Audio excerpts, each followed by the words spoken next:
Le membre du jury qui me stresse un peu, c'est Madame Naboufal. Elle est beaucoup réactive et puis elle pose des questions pertinentes. C'est M. Charles Pied. Il est vraiment peu bavard et je sais que ces genres de personnes sont beaucoup critiques. Ces questions sont vraiment pertinentes. J'ai beaucoup d'appréhension en tout cas à son sujet.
Bonsoir et bienvenue dans ce troisième épisode de Jeux de Mensa saison 2. Souvenez-vous, la semaine dernière, nos 17 entrepreneurs ont présenté leurs pitchs initiaux à nos 3 membres du jury. À la suite de cette épreuve, 4 d'entre eux ont malheureusement quitté l'aventure. Les 13 entrepreneurs restants ont encore une chance de gagner leur financement. Mais qui dit Jeux de Mensa, dit aussi formation. Et cette troisième journée commence directement par une masterclass sur la rédaction d'un business plan qui sera dispensé par monsieur Césaire Kouassi, associé gérant de CFC Finance. Allez, à vos cahiers, à vos stylos, masterclass offerte par Live TV et Mensa Bank. Lorsque vous montez votre business plan, c'est parce que vous avez un objectif précis. L'objectif, il évolue dans le temps, il est fonction donc de votre besoin à un moment donné. Il peut être déjà de vous permettre d'avoir une idée donc de mieux encadrer, de coucher sur papier votre projet d'investissement, votre idée d'entreprise. D'accord? Ça, c'est un business plan. Il peut être également dans l'optique de mobiliser un financement. L'idée que vous avez, vous l'avez juste en tête. Mais votre interlocuteur qui est en face, il a besoin d'un support pour mieux évaluer votre projet, pour l'apprécier, afin de se laisser motiver, de se laisser convaincre de la pertinence du projet et surtout de sa rentabilité.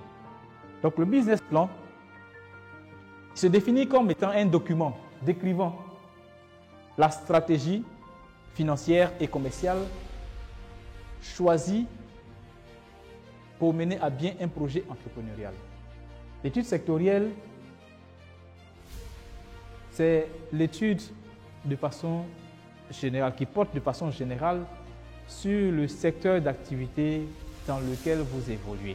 On a notre manière auparavant de rédiger qui, aujourd'hui, on nous a démontré qui n'est pas forcément la meilleure. Et donc, il fallait s'adapter en fonction de la personne qui va recevoir ou l'institution qui va recevoir le business plan. Avant de vous lancer dans votre projet d'entreprise, vous devez déjà, dans la phase d'évaluation des risques sectoriels, donc de maîtrise du secteur d'activité en question, vous devez chercher à savoir que disent les textes. Est-ce qu'il y a des textes là-dedans, dans ce secteur d'activité? Que disent les textes? Il faut faire en sorte de pouvoir respecter ces textes-là. Et pour cela, il faut déjà les connaître. Est-ce qu'il y a des secteurs qui ne sont pas réglementés? C'est plutôt les secteurs qui sont réglementés qu'il faut chercher parce qu'il y en a peu. D'accord? Il y a beaucoup de secteurs qui ne sont pas réglementés. Beaucoup de secteurs qui ne sont pas réglementés. Alors, ce que je retiens, c'est que le crédit, c'est la confiance et que l'un des éléments importants, c'est le business plan qui garantit cette confiance-là. Je suis actuellement le seul en Afrique qui transforme les feuilles d'ananas en cuir. Mais on est conscient que le cuir des animaux existe. Et donc, mon domaine, je peux considérer comme un domaine, on va dire, unique ou un domaine qui existe déjà. Ça, c'est ma première question. La deuxième question, est-ce qu'on doit considérer le produit d'un concurrent, c'est-à-dire un concurrent qui fait le même produit que toi, est-ce qu'on doit considérer son produit comme un produit de substitution ou c'est forcément quelque chose d'autre qui pourrait remplacer? Ok. D'abord, félicitations que vous soyez le seul dans votre domaine. C'est vrai que vous devriez avoir beaucoup moins de problèmes. En ce qui concerne donc votre question, il faut retenir que les produits de substitution, ce sont des produits de la concurrence. En un mot, il faut retenir ça. Considérez que c'est des concurrents. Ces concurrents peuvent être des entités formellement constituées ou informelles, etc. Mais in fine, c'est des gens qui vous prennent, qui vous grignotent des parts de marché. Après l'historique, après avoir présenté les raisons qui ont motivé la création de mon entreprise, je vais présenter maintenant l'équipe dirigeante. On va dire la majorité du personnel, Oui. c'est pas des lettrés forcément. Oui. Parce que notre projet ici, il développe une économie sociale. C'est ça. Où on va prendre des mères célibataires, où on prend des Oui. jeunes gens qui n'ont jamais fait de formation. C'est ça. Donc, est-ce que c'est important de les présenter en fait? Dans votre comité de direction, l'équipe managériale, est-ce que ce profil-là, vous avez ces profils-là là-dedans? Directrice des ressources humaines, par exemple, c'est quelqu'un qui n'est pas... L'équipe projet, on n'a pas de directeur quelque part là-bas. Il y a un responsable de la structure. Donc le promoteur de la start-up, Okay. il a une vingtaine de collaborateurs. Oui. Dans la vingtaine de collaborateurs, il y a une assistante comptable Okay. et puis il y a un assistant informaticien. C'est bon. Ouais. D'accord. Donc vous voyez que le profil dont vous parlez, vous voyez qu'ils ne sont pas dans l'équipe de direction. Vous voyez, ce n'est pas l'équipe dirigeante. Parce que pour être à la direction, il faut savoir faire de la stratégie, il faut savoir faire de la planification, de la coordination. Vous voyez? Et ça... Après un cours très dosé, Moi, voyons ce j'ai qu'en retenu, pensent nos apprenants. La rédaction du business plan est le passeport de tout financement. On va parler des facteurs risques, des facteurs de cohérence au niveau de la finance. Il faut vraiment connaître son entreprise et son secteur d'activité. Nous avons quand même eu les éléments nécessaires pour pouvoir élaborer un business plan qui va donner confiance à la banque pour pouvoir nous octroyer un financement. Si vous travaillez avec des structures, que vous êtes toujours le faux type, qui ne respecte jamais ses engagements, mais ça va parvenir à l'oreille du banquier. Si vous empruntez de l'argent à une banque donnée et que vous ne remboursez pas votre crédit, le système va se refermer sur vous. Je puis avouer que j'ai été agréablement surpris par la qualité des membres, des participants donc à cette masterclass. Ils sont de qualité. Les projets dont ils sont porteurs sont également des projets de qualité, susceptibles de convaincre tout investisseur donc, de les financer. La théorie, c'est bien, mais la pratique, c'est mieux. Après leur formation, nos chers entrepreneurs ont eu le temps de mettre à jour leur business plan et aujourd'hui, ils vont le présenter aux membres du jury. Attention, une ou plusieurs personnes quitteront l'aventure aujourd'hui. Et le stress n'est pas aussi élevé que le premier jour. Donc je peux dire que nous sommes fin prêts pour aller défendre cette deuxième journée-là, nos projets. C'est dans un esprit zen, apaisé, que je suis dans cette aventure. Et je suis là ce jour de manière vraiment zen, quoi. Les membres du jury sont formidables et ils posent vraiment des questions très pertinentes qui nous obligent à nous documenter encore plus pour pouvoir les convaincre. Il est jumeau et sa matière première, c'est le cacao. C'est Monsieur Diakité. J'ai fait que 2 pour que vous puissiez vous concentrer sur l'écran. Parce que si je faisais 3, vous allez plus concentrer sur les documents. Mon ami, dis plutôt que tu n'avais plus d'encre, oui. Bon, on commence. La filière cacao génère plus de 100 milliards de dollars. Les producteurs captent 6%. 6% du chiffre d'affaires que génère la filière cacao. Il y a une loi de l'Union européenne qui dit qu'on ne doit pas utiliser plus de 5% de matière, d'autres matières dans les tablettes de chocolat.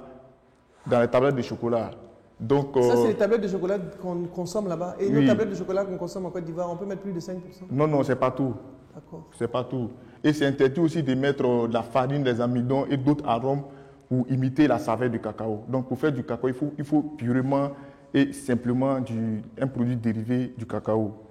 Tu peux faire moins d'anecdotes et rentrer dans le business, s'il te plaît?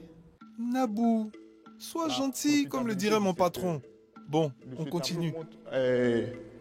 Sur le continent, ce que l'Europe achète sur le marché, ce que l'Amérique du Nord achète, ce que l'Asie, l'Océanie, pour montrer à quel point est-ce qu'il y a des flux financiers dans le secteur cacao.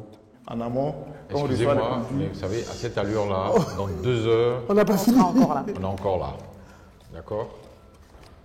L'objectif, ce n'est pas de nous lire l'ensemble des documents page par page. D'accord? Allez, Diakité, il y a 100 millions en jeu. Laisse les blablas, sois concret. C'est bien d'avoir fait une présentation, mais comme vous avez dit, on ne va pas lire ça maintenant. Quand vous venez faire une présentation, il faut être synthétique. Ce n'est pas de la lecture qu'on vous demande de faire. L'activité de transformation a commencé en 2018. Le chiffre d'affaires était de 3 500 000 francs avec un résultat net de 915 000. Et donc en 2019, le chiffre d'affaires était de 8 millions avec un résultat net de 915 000. Et en 2020, le chiffre d'affaires était de 658 millions et avec un résultat net de 20 millions. Et là, 2021... Là, tu parles notre langage. 2021, l'exercice n'est pas encore terminé. Mais dans le bilan, on a plus de 1 milliard 500 millions de chiffre d'affaires avec un résultat net de plus de 60 millions. Donc pour dire que de manière progressive, où nous sommes arrivés sans aucun accompagnement financier d'une banque. Comment vous avez fait ça en fait? Comment Parce vous avez fait à la base déjà, nous sommes producteurs. Moi j'ai un champ de cacao, j'ai mon champ de cacao. Donc j'ai mon champ qui me permet de pouvoir avoir des ressources. Et nous avons la confiance aussi de nos producteurs. Généralement les produits que nous avons, les producteurs nous mettent à disposition. Et c'est après la vente que nous les payons. Vous avez un crédit fournisseur. Voilà, c'est pour ça que quand vous allez voir voilà, le fonds de roulement, vous allez voir que c'est négatif. C'est-à-dire que l'argent qui rentre reste plus que l'argent qui sort. Parce qu'il y a plus de confiance. Les gens nous font vraiment confiance. Et l'avantage pour Massa Bank même, c'est que les flux que nous on reçoit sont en euros. Et qui va les sinon, c'est nous qui décidons avant Massa Bank. Oui, je vous dis que puisque c'est Massa Bank qui donne l'argent et le compte sera domicilié à Massa Bank. Et tout ce qu'on reçoit comme paiement. Mais c'est nous qui validons. Si nous on dit que tu ne passes pas là, ça n'arrive pas là-bas. Ça ne va pas arriver là-bas. C'est pour ça que j'ai appelé. Ça, on essaie de t'expliquer. Okay. Avant que ça arrive là-bas, là, c'est ici que ça se passe. Chers candidats, n'oubliez pas que les premières personnes à convaincre, ce sont nos 3 chouchous ici présents. Vous êtes moins cher que vos compétiteurs? Bon, pas moins cher, mais en fonction de la qualité de produits que nous utilisons pour transformer, nous offrons des produits plus moins chers. Et qui sont vos compétiteurs? Qualité-prix, c'est ça? Oui, et puis nous mettons directement nos produits sur le marché à la portée même des transformateurs à l'extérieur. Une présentation qui me laisse sans voix. Mais bon, la suite s'il vous plaît. Stressé à première vue, mais j'espère que Miss Toffee s'en sortira aujourd'hui. Je suis Rachel Ndeni, responsable de la structure Douceur et Tradition, une structure qui est spécialisée dans la confection de la confiserie africaine, ivoirienne. Donc dans le secteur dans lequel je travaille est un secteur qui a des réglementations. Oula, doucement, tu vas y arriver. N'oublie pas que tu joues ta place. Des analyses biochimie et aussi avoir un certificat de salubrité. Pour entrer dans ce secteur, c'est un secteur libre, donc tout le monde rentre dans le secteur. Pour l'année 2019, on faisait 300 toffees, je travaillais seule, je faisais 300 toffees par jour. Et pour l'année 2000, au jour d'aujourd'hui, l'année 2022, avec mon équipe de 5 femmes, nous sommes à 2000 bonbons qu'on fabrique par jour. Donc si j'ai le financement demandé de 45 millions, nous pourrons produire 50 000 bonbons par jour. Vous allez travailler 4 heures dans une journée? Non. Dans une journée. En 12 heures, elle fait 2000. En 12 heures, on fait les... C'est pour ça que je lui demandais en fait, puisqu'elle est passée sur... 3 fois 4, oui. Oui, en 12 heures, on fait les 2000 bonbons. C'était pas le problème de maths. Les amis, les mathématiques sont importantes, hein? Vous voyez, non? Donc le chiffre d'affaires que nous avons réalisé en 2021 était de 22 millions, avec une marge bénéficiaire de 9 millions. Je pense que si on a le nombre d'employés qu'il faut, parce qu'on a l'intention de passer à 15 000 employés, je pense que si on a à 15 000. Pardon, 15 employés. Ah. C'est 15 employés que je voulais dire. Pardon, c'est les chiffres qui me... Donc 15 employés. Le stress plus les chiffres égale charabia pour Miss Toffee. Et je vois toujours dans les demandes de financement, la budgétisation, Il n'y a pas de part laissée à toute cette activité de normalisation, de vérification, d'analyse qui n'est pas comptabilisée. Assurance qualité n'existe pas. Ouf! C'est terminé pour la première candidate. Et d'après les réactions des membres du jury, c'est chaud! Je suis Jean-Pierre Morillon, chef d'entreprise. Le next, c'est Monsieur Préfabrique. Son pitch initial n'avait pas été trop top, mais voyons voir s'il y a de l'évolution. Une nouvelle technique de construction appelée la construction préfabriquée ou modulaire. C'est un étudiant qui est inscrit ici, que j'ai rencontré dans le couloir de l'école. Il m'a approché, il m'a vraiment présenté ses intentions. Il est venu ici pour apprendre vraiment l'architecture. Il est déjà dans une structure et il fait déjà les conceptions modulaires à partir de matériel importé. Voilà un peu comment se fait le montage. Tous ces profilés sont dans nos stocks, sont fabriqués par la machine de l'acier léger. Et par la suite, nous essayons d'assembler au fur et à mesure pour avoir un bâtiment modulaire. Ce bâtiment modulaire, il peut être cloisonné, superposé jusqu'à R+3. Et on peut partager comme on le veut les aménagements intérieurs. Heureusement qu'on en a un. Monsieur. Ça existe en RDC depuis 15 ans. Comment? Ça existe en RDC depuis 15 ans. Si, vous avez dit que ça n'existait pas. Non. La dernière fois, mais j'ai dit c'est nouveau, ça existe, mais c'est nouveau. La construction en acier léger est une méthode très innovante. Elle offre elle offre une gamme complète et également elle a plusieurs avantages. Depuis sa création, en 2019, nous avons eu comme chiffre d'affaires 149 185 000 francs. Un chiffre d'affaires en 2020, on a eu 805 313 000. Et en 2021, nous sommes passés à 206 927 000. Mais ça s'explique. En 2020, on a eu une facilité avec la banque. La banque nous a octroyé une ligne de crédit qui nous permettait de pouvoir aborder plusieurs marchés à la fois. Et également, on a eu aussi l'avènement du Covid qui nous, contrairement à d'autres entreprises, nous a arrangé puisqu'on était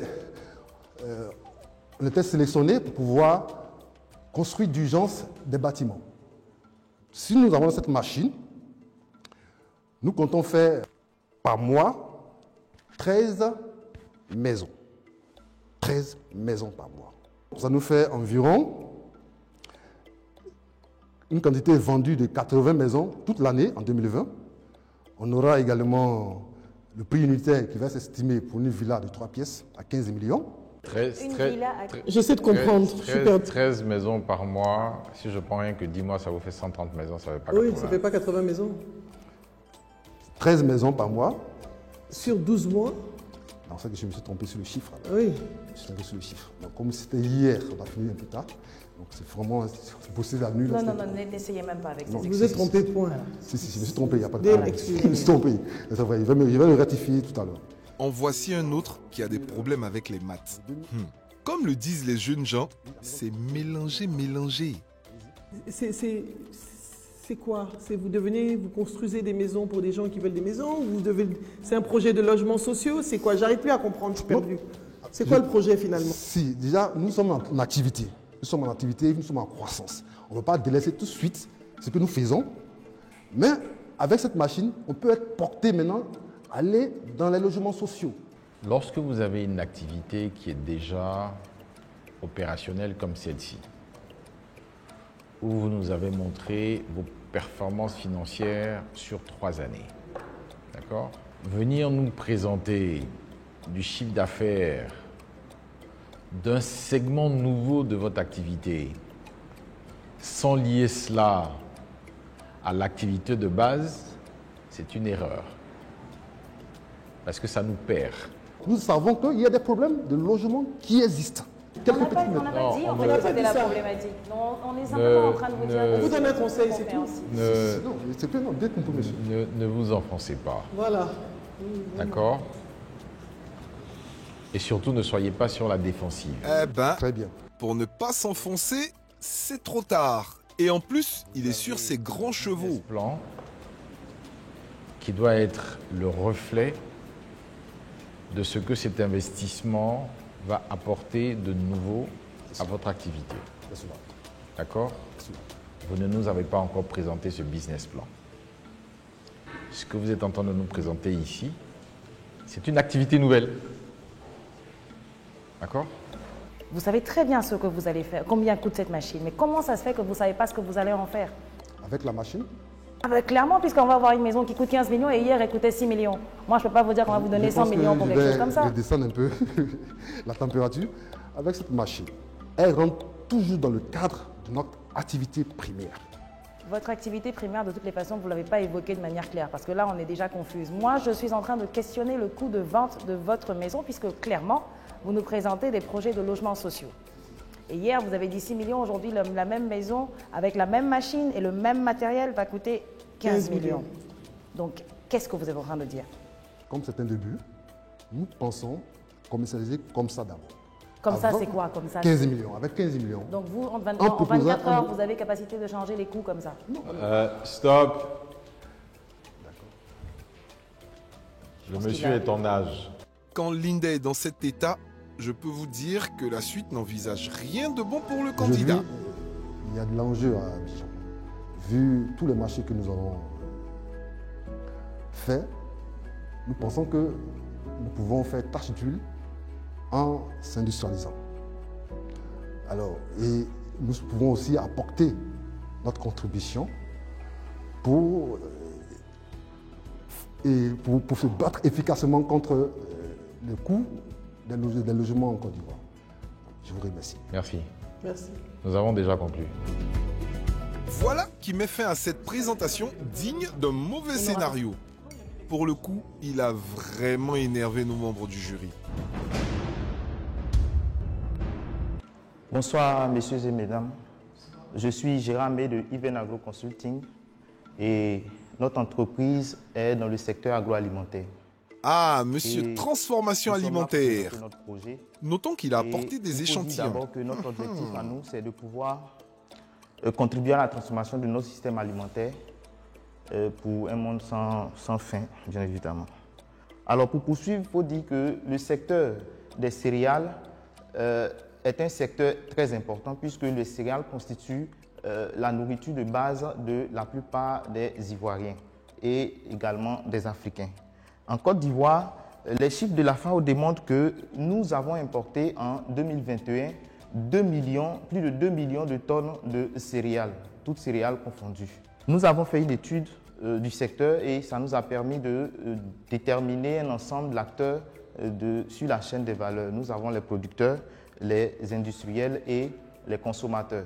Alors, une étude plus poussée nous permet donc de comprendre que au niveau de la première année de la transformation, nous allons générer un chiffre d'affaires de plus de 84 millions de francs CFA, ce qui va générer un bénéfice d'autour de 33 millions de francs CFA. C'est quoi les délais de péremption de vos produits là? Alors, on a fait des tests pour ce qui est de la boisson et nous avons remarqué que... Mais ce n'est pas écrit dessus. C'est pas écrit. Nous n'avons pas mis là-dessus puisque nous n'avons pas encore, si vous voulez, une certification d'un organisme. Justement, c'était le point. Donc ce n'est pas écrit dessus, donc on ne connaît pas la composition chimique. Ok. Or, vous savez que sur toutes les boissons qui sont commercialisées, il faut donner la composition. D'accord.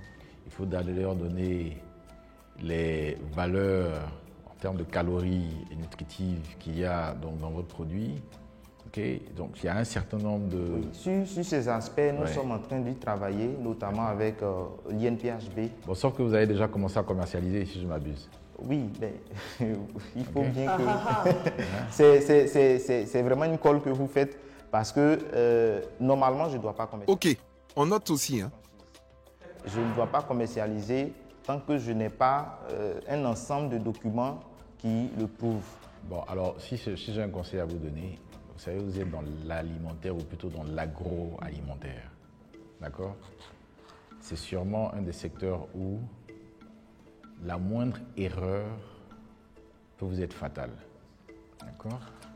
si vous suivez l'actualité en ce moment, il y a des produits de fabricants de renommée internationale qui sont retirés des marchés simplement parce qu'il y a des effets de contamination à un certain nombre de bactéries. D'accord? Donc, investir et tout ça, c'est bien, mais avant que vous ayez au stade où vous mettez un produit sur le marché, assurez-vous d'avoir respecté toutes ces conditions-là qui en font des produits qui sont irréprochables aussi bien dans la qualité que dans le contenu. D'accord? Si vous faites les niveaux de bénéfices dont vous avez parlé, vous n'avez plus besoin de financement. Ok. Parce qu'en réalité, votre capacité d'autofinancement est beaucoup plus importante même que le besoin dont vous avez parlé. D'accord? Donc il faut faire attention qu'il y ait de la cohérence interne entre la façon dont vous agencez vos investissements et la façon dont cela est réfléchi dans votre compte d'exploitation. De stratégie marketing, parce que c'est bien de faire des projections de bénéfices, mais sans stratégie marketing, sans une visibilité sur le marché, sans une approche stratégie de vente, une stratégie de vente, vous ne vendez rien et vous avez 0% de bénéfices. Aujourd'hui, la stratégie que nous mettons en place, c'est de pouvoir gagner, si vous voulez, le marché, le grand nombre. Nous comptons d'abord investir le grand nombre et maintenant passer à un stade un peu plus évolué de la vente qui se trouve au niveau des... D'accord. Ce que vous venez de dire, ce n'est pas une stratégie marketing. Rapprochez-vous de quelqu'un pour faire une stratégie marketing cohérente. Très bien. Merci. Grâce à cette présentation, notre ami a su détecter les failles de son projet. La prochaine candidate est aussi dans l'alimentation et chez elle, les sauces sont dans des bocaux. Bonsoir, cher membre du jury. Bonsoir. Le projet que je vais vous présenter aujourd'hui, c'est un projet de production de sauces africaines en conserve. Nous avons le concentré de sauce graine, le concentré de sauce claire, le concentré de sauce gnognon, le concentré sauce que de je n'ai sauce toujours tomate. pas goûté, je précise. Notre équipe de direction est composée de moi-même, Marie-Ange. J'ai une formation en agriculture biologique et aussi une autre formation en agroalimentaire. Nous avons notre responsable de production qui a une formation en sécurité sanitaire des aliments et notre responsable marketing qui est chargé de la distribution de nos produits, la recherche des clients, qui a une formation en gestion commerciale. Pour réaliser ce projet, nous avons besoin d'un financement de 77 millions qui est réparti comme suite. Le fonds de roulement, 13 millions, les coûts initiaux à 63 millions et les salaires à 1,4 million. Et cette vente de produits va nous permettre au cours de la première année de réaliser un chiffre d'affaires de 65 millions qui va générer un bénéfice de 14 millions et la deuxième année, 130 millions qui va générer un bénéfice de 47 millions et la troisième année, 200 millions qui va générer un bénéfice de 73 millions. Merci beaucoup. Merci. Dans la première partie, vous avez parlé de salaire 1 440 000. Vous faites allusion à combien de personnes? C'est sur quelle durée? Nous avons des employés qui sont fixes. Les salaires que j'ai dit, c'est le salaire des employés fixes. Vous en avez combien? Les employés fixes, nous avons un responsable de production, 4 personnes à la production et nous avons un responsable commercial. Et ils seront payés combien? Les personnes à la production sont payées à 60 000 et nous avons le responsable commercial qui est payé à 150 000 et le gérant qui est payé à 150 000. Vous voulez monter un business de centaines de millions de dollars en ne payant pas bien les gens? Même pas le SMIC. C'est très très peu. Les ressources, c'est bien, mais pour être sûr de motiver les ressources, vous devez investir dans vos ressources humaines. Vous assurez que les gens qui travaillent pour vous gagnent décemment leur vie. Mais vous grandissez, vous gagnez des centaines de millions, vous avez même un bénéfice déclaré en troisième année de 73 millions et vous nous parlez de 60 000 francs de salaire ou 150 000 francs. Oui, le salaire que je déclare maintenant, c'est le salaire de la première année. Vous allez voir qu'au niveau de la deuxième année, il y a une amélioration parce qu'après, les personnes auront une augmentation des salaires. Augmentation en pourcentage de combien? Par exemple, ceux qui sont payés à 60 000 vont passer à 80 000. C'est ça l'augmentation. Oui. Augmenter les salaires, c'est de ça qu'il s'agit. Vous vous basez en fait sur quoi pour pouvoir, bien entendu, faire grandir cette marge salariale? Donc vous dites 60 à 80 000, je pense que le monde également va évoluer, tout va changer. Vous êtes sûr que les 80 000 vont correspondre dans 2 ans? D'abord, il faut dire que les 60... Attendez, je vous donne les 2 questions. Et la deuxième, vous avez mis coût d'achat. Achat, vous voulez dire quoi exactement? Puisque là, on est dans un secteur qui est assez précis. C'est y compris la matière première et les emballages. Idéalement, c'est de voir vraiment une étude du secteur, une étude de marché, de voir vraiment... Succinct, pas détaillé non plus. Il faut qu'on puisse savoir. Quelle est la concurrence sur le marché, mais quelque chose d'assez succinct, clair. Merci beaucoup. Encore une candidate à qui il manque l'étude de marché. Au moins, elle maîtrise son projet. Un peu de travail et ça devrait être bon. Et je pense qu'elle a déjà eu aussi... On voit de la qualité, on voit de la consistance. Voilà, Mais il y a quelques éléments qu'elle aurait pu rajouter. Et voici notre Benjamin de la saison. C'est un gamer. Mais est-ce qu'il maîtrise tous les tenants et les aboutissants de son projet? Je vais vous parler de Gen Games, plateforme. D'abord, nous allons présenter le secteur d'activité, qui est le jeu vidéo. Donc, d'où viennent les jeux vidéo? Les jeux vidéo sont conçus par 2 types de personnes. Des personnes morales, qui sont des industries, de grosses industries, et des personnes physiques ou morales, mais plus petites, qui sont catégorisées de personnes indépendantes. Donc nous parlons d'indie games ou de jeux vidéo indépendants. En ce qui concerne la concurrence, nous avons 2 concurrents majeurs, Steam, qui sont leaders du marché, et la plateforme itch.io, c'est-à-dire des jeux à succès. Vous allez faire quoi précisément? Pardon? Vous allez faire quoi précisément?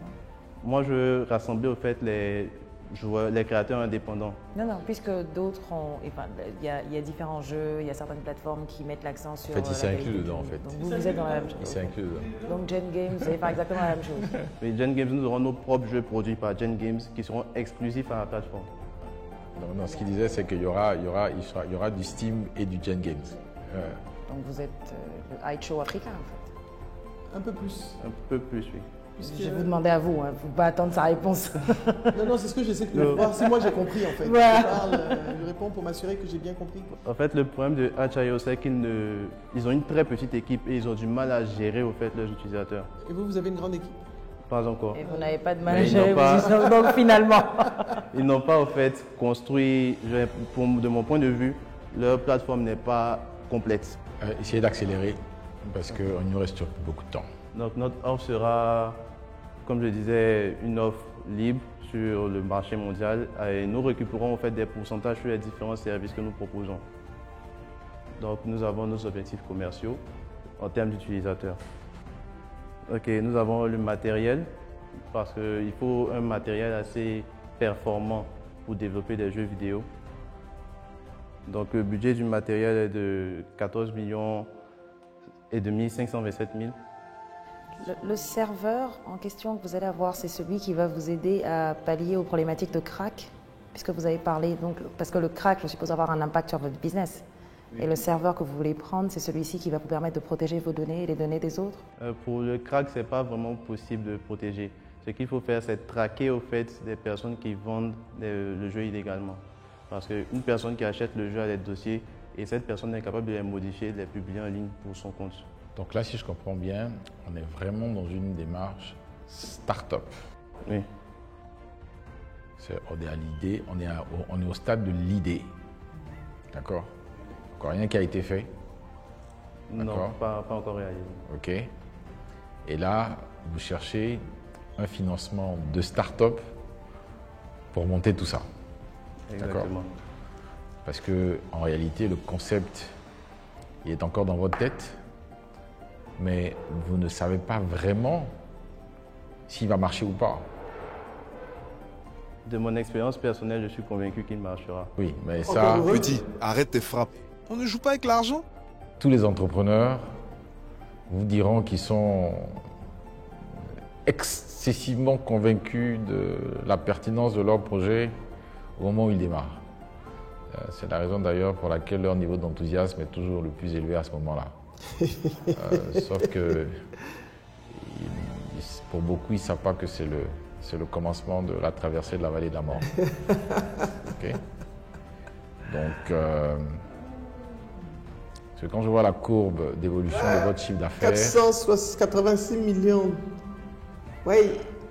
Au bout de 5 mois, je me pose les bonnes questions. Merci beaucoup. Merci beaucoup. Il a vraiment fait un travail d'explication. C'est pour ça que je n'ai même pas vu.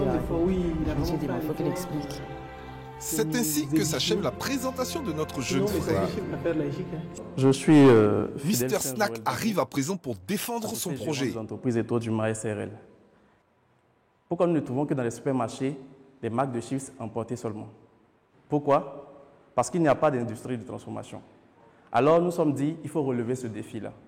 Étoile du Mar en réalité est une entreprise agroalimentaire qui s'est spécialisée dans la transformation de la banane plantain, de la patate douce en chips, sous le label Mon Chips.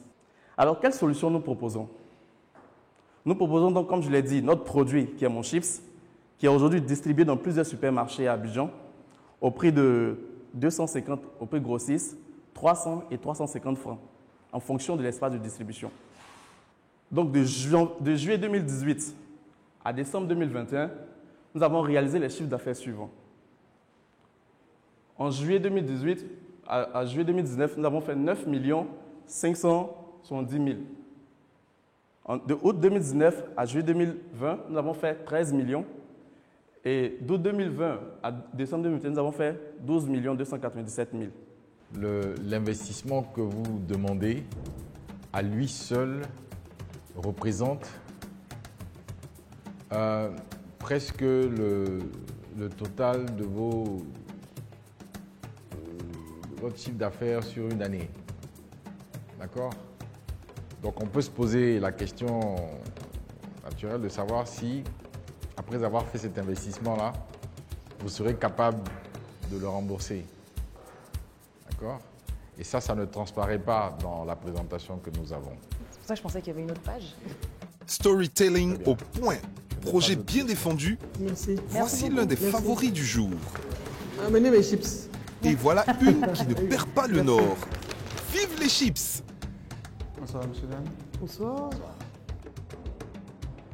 Alors, je suis Nguessan Kofi Jacques Olivier, manager de Tigre aussi.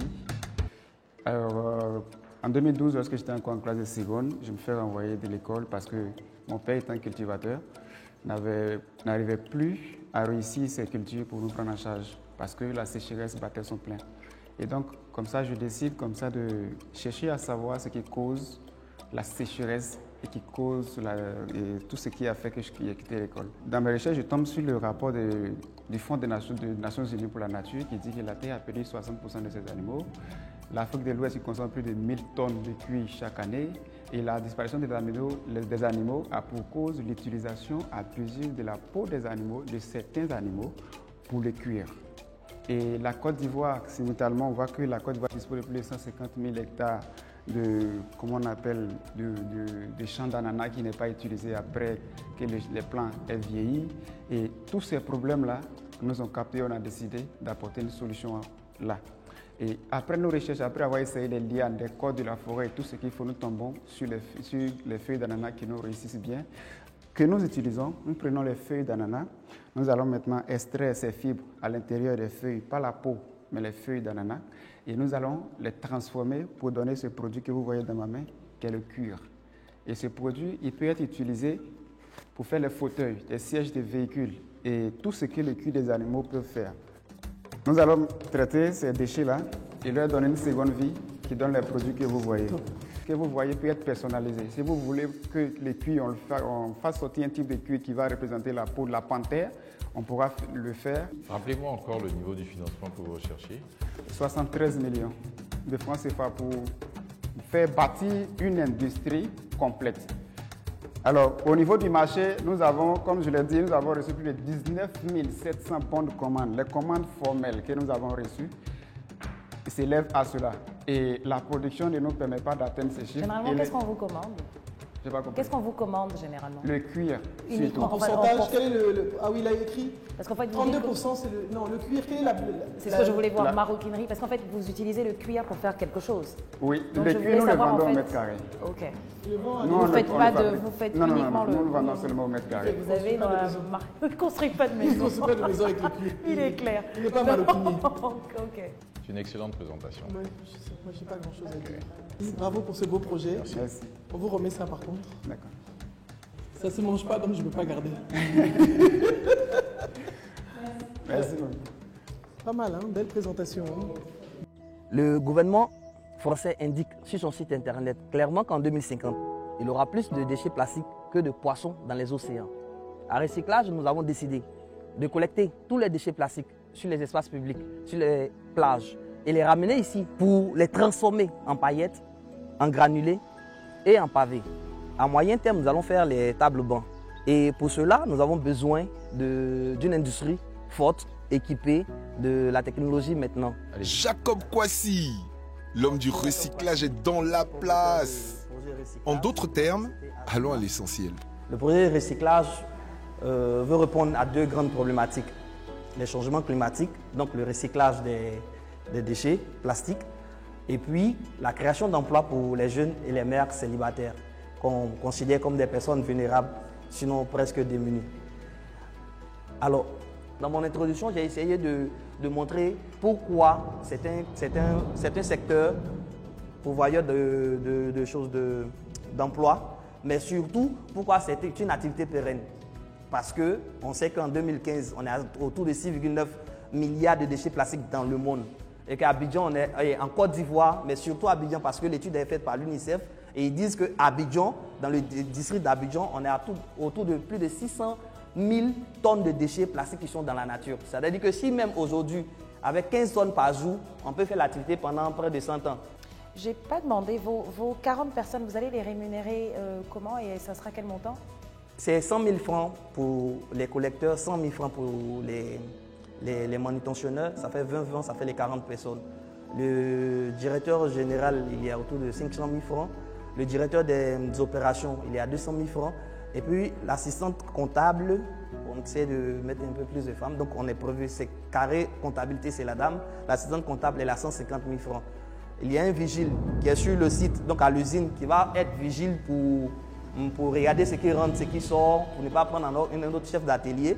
Et puis il y a un convoyeur. Et ils sont payés à 70 000 francs, 70 000 francs. Très bien. Moi, j'ai pas d'autres questions. Merci beaucoup.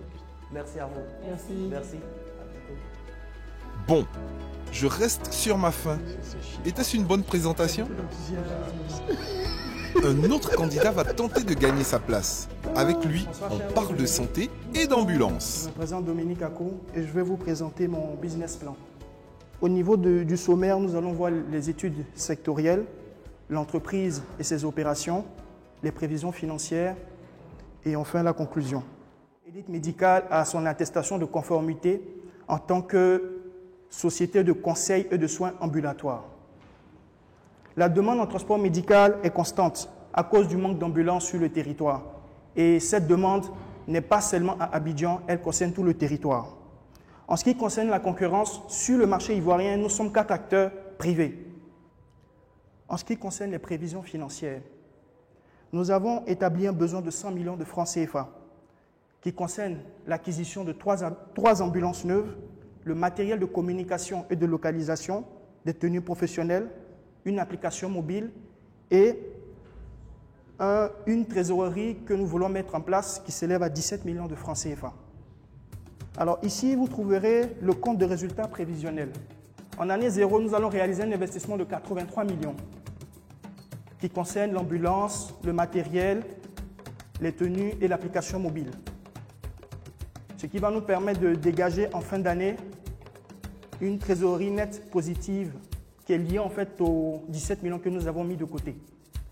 Nous avons mis ces 17 millions de côté parce que les 2 années qui vont suivre, nous dégageons une trésorerie nette négative. Et grâce à ces 17 millions, nous pouvons supporter cette trésorerie négative au cours des 2 premières années et ensuite nous dégageons de la trésorerie nette positive. Il y a quelque chose qui devrait vous sauter aux yeux. quand vous faites une projection sur une période aussi longue que 5 ans. D'accord? Où les charges du personnel sont exactement les mêmes sur la période de 5 ans, où vos services extérieurs sont exactement les mêmes sur la période de 5 ans.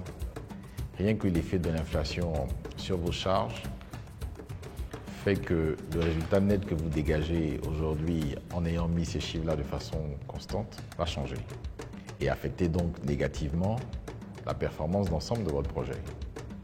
D'accord? Or, vous l'avez dit vous-même, la capacité pour cette activité à dégager de la trésorerie positive, au moins sur les 2-3 premières années, est relativement faible. Et elle le sera d'autant plus que vous rajouterez des éléments qui obéreront, je dirais, donc le niveau de vos charges. Donc, on est en train de dire en gros que cette activité-là, si on la regarde de façon froide, elle aura du mal à supporter l'investissement que vous voulez faire et en faire quelque chose qui soit profitable. Donc je préfère avoir de façon claire ce que ça représente comme gap potentiel pour savoir si c'est finançable ou pas. Plutôt que de me faire croire que c'est une activité qui va dégager des bénéfices en sachant pertinemment que ce n'est pas le cas.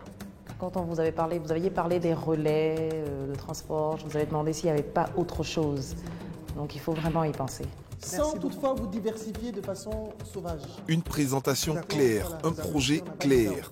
Quelques points à penser pour une amélioration, mais nous sommes sur la bonne voie. Il est l'heure de parler de forage avec notre prochain entrepreneur. J'espère que la dynamique sera aussi bonne que les deux précédents. Alors, Green Agro Valley SARL est une entreprise qui a 2 services principalement.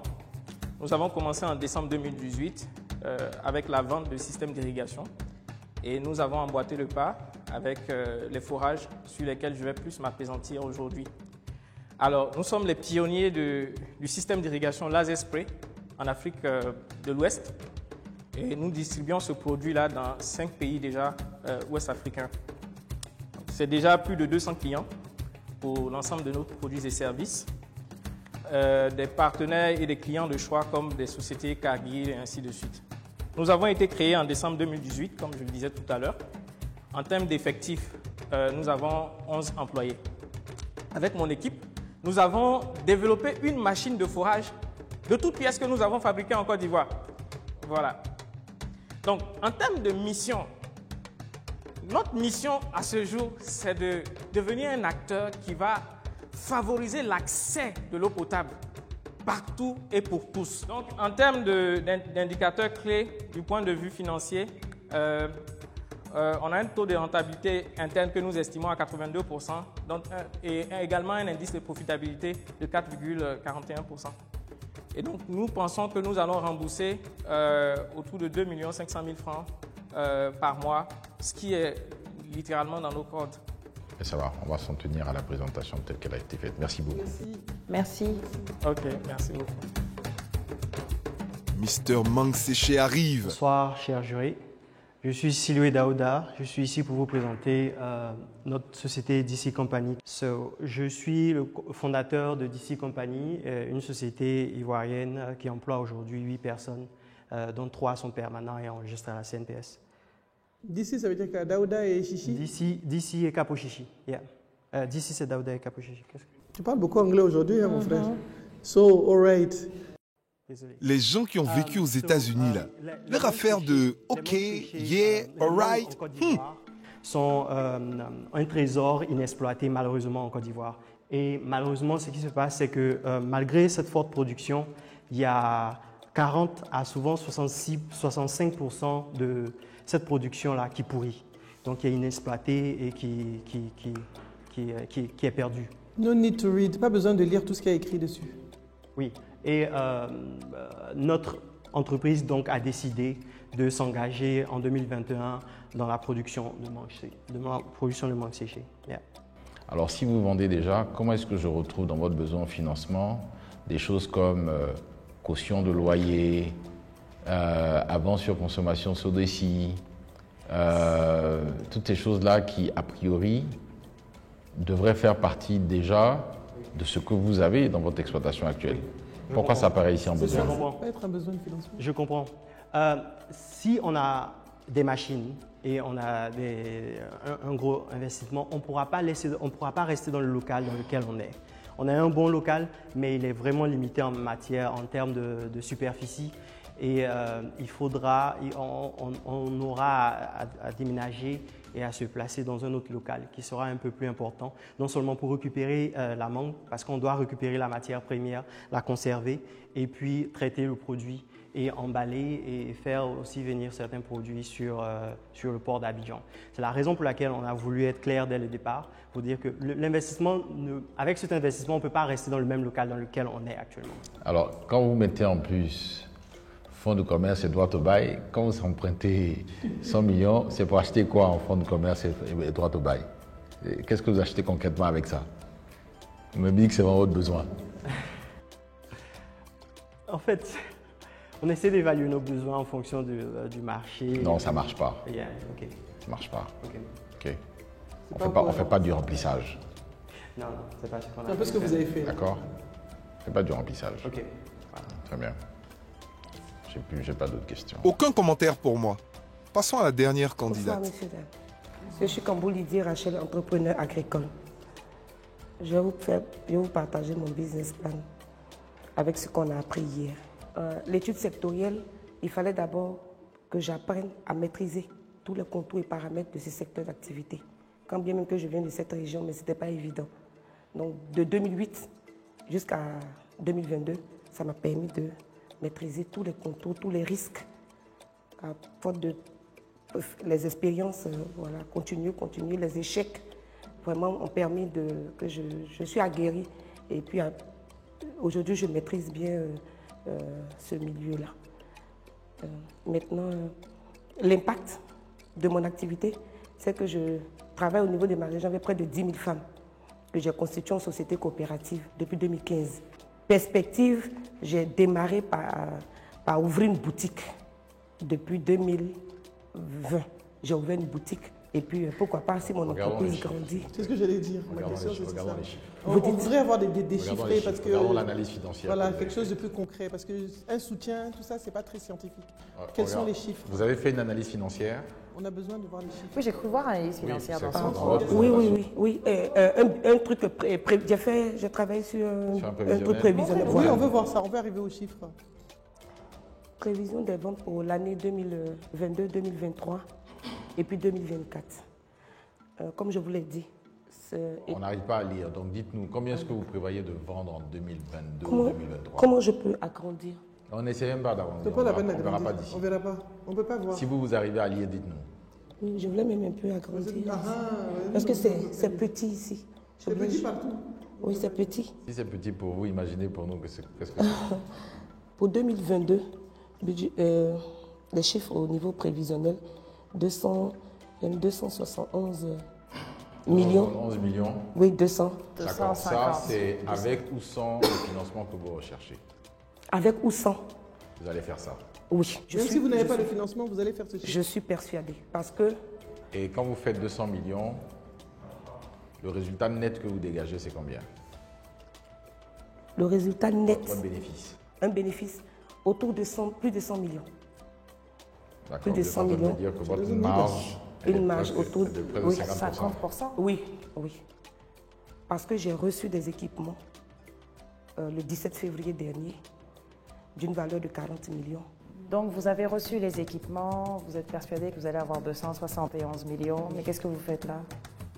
C'est ce que j'allais demander, vous n'avez pas besoin de notre financement du coup? Il faut toujours, parce que les équipements que j'ai reçus, c'est pour la production du beurre. Aujourd'hui, ce que je veux, c'est pour la production des produits dérivés. Mais ça, c'est pas vous qui produisez? J'ai des collaborateurs avec qui je travaille. C'est-à-dire, expliquez-moi. C'est un groupe de femmes. Donc c'est elles qui produisent ça? Je leur donne le beurre de karité et je les ai formées pour le volet alimentaire pendant que moi je m'occupe. D'accord, donc c'est une autre branche. Et ça rentre pas dans votre chiffre d'affaires. Ça rentre pas dans vos 60 000? Si, ça rentre parce que c'est beaucoup consommé. Non, est-ce que ça rentre dans vos chiffres? Dans nos chiffres, oui. Ça Le volet. C'est dedans? Oui. Parce que j'ai pris 4 ans quand même à faire la promotion. D'accord. Du volet alimentaire. Très bien. Donc vous avez une gamme très large de produits. Très large. Trop large, je trouve. D'accord. Très large. Merci beaucoup. Merci. Je vous envoie, c'est pour vous. Mais pour Non, nous. non, il faut bien que vous commercialisez. C'est beaucoup, hein? Non, c'est vraiment parce qu'il faut que vous testez. Tout ça, je fais plus. Pour connaître si les gens aiment ou pas. Je reste silencieux pour une fois. Allez, nous avons pu voir toutes les présentations. Il y en a eu de bonnes, des moins bonnes et les moins convaincants quitteront l'aventure aujourd'hui. Place aux résultats. Très bien, donc nous allons appeler les candidats. Les entrepreneurs qui seront appelés auront leur passe pour la suite de Jeunes Mensa. Donc la première, ce sera donc Cambou Rachel.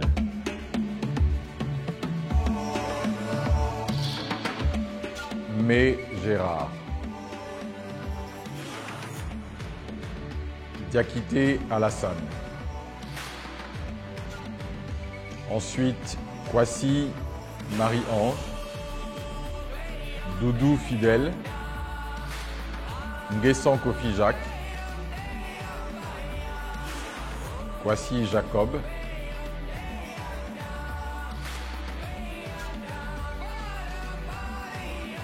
Akou Dominique. Apessika Laurent.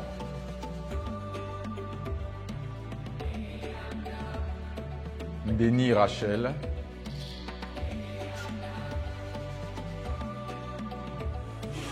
Et enfin, Silué Daouda.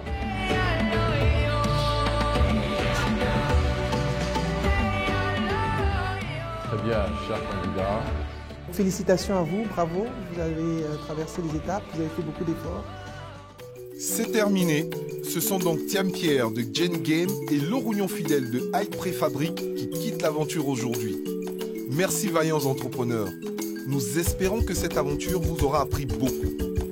Bonne chance pour la suite. C'était un peu difficile, avec toute la fatigue qu'on a eue. On s'est mélangé peut-être un peu dans la démonstration de notre plan financier. Bon, mon entreprise a une taille un peu plus grande et c'est pas aussi évident de manipuler les chiffres. Et voilà peut-être qui a fait notre défaut. J'arrivais pas à retrouver la cohérence du projet. Je ne savais pas du tout ce qu'on voulait faire, je ne savais pas du tout ce que la personne avait réellement envie de poursuivre comme ligne. J'ai l'impression qu'on voulait faire un peu de tout en même temps et il n'y avait pas de clarté dans les propos.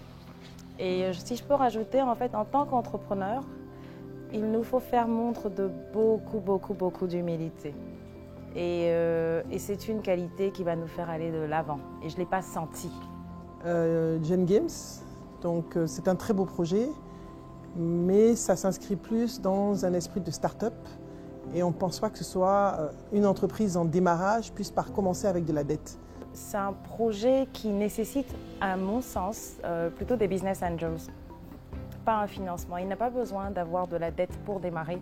J'ai besoin d'avancer un peu plus sur mon projet afin qu'il puisse être retenu pour ce genre de concours. J'ai compris aujourd'hui que si je ne sais pas bien présenter mon projet, ça sera un peu compliqué pour moi.